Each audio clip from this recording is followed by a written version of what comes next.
美国战略司令部担忧中国核力量发展，如果不希望互相毁灭的话，留给美国的选项确实不多。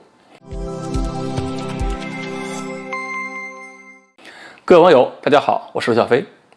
根据路透社报道呢，美国战略司令部的副司令布希耶说了，中国正快速地发展核武器，很快将超越俄罗斯，成为美国的头号核威胁。他也警告，中美之间还没有任何机制可以避免双方出现误解或者混淆。这段话里边呢，有一部分是真的，有一部分呢就真是大忽悠了。说中国快速发展核武器，还有核武器载体，这个我们都信。毕竟呢，大伙儿通过了阅兵，也看到了各种新型号的洲际导弹呢，像东风41啊、东风5B 啊，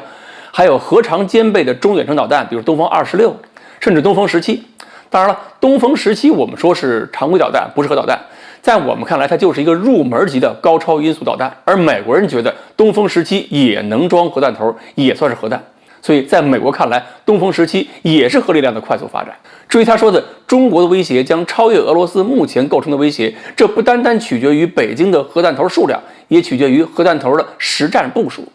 这话呢，明显属于是大忽悠，因为五角大楼去年还说中国有200枚核弹，超越俄罗斯短时间还做不到。但是呢，这句话我们也可以认为有一定道理，也许过几年真有可能。现在俄罗斯基数很大，但是呢，我们这边在发展，俄罗斯那边呢在裁减，所以说呢，有一天数量靠近是可以实现的。而且呢，说中国的部署能力将有可能超越俄罗斯，技术上我们也做得到。因为不管一个国家核弹头有多少，实际部署就要看有多少弹头在值班，而不是看有多少在库里边弹头弹体不结合。另外呢，还要看一点，就是导弹的突防能力，最后有多少核弹头能够落到对方领土上，才是最关键指标。特别是高超音速方面，中国占据的是最领先地位，可以说让弹头的突防效率达到了最高点。但是呢，这个副司令说的双方缺少一个机制容易混淆，这就是彻底的胡扯了。因为中美之间跟当年美苏之间完全不是一个情况，就算造成误判，原因也会完全不同。美苏是什么情况？是双方都没有公开宣布过不首先使用核武器，所以呢，双方都随时担心对方的核突击。而且呢，在预警方面，美国还真出过几次事故，就是预警系统误判说美国即将遭受俄罗斯导弹核打击，吓得美国几乎要立刻发射核弹了。最后通过这个系统检测之后，反复检测之后，才发现虚惊一场。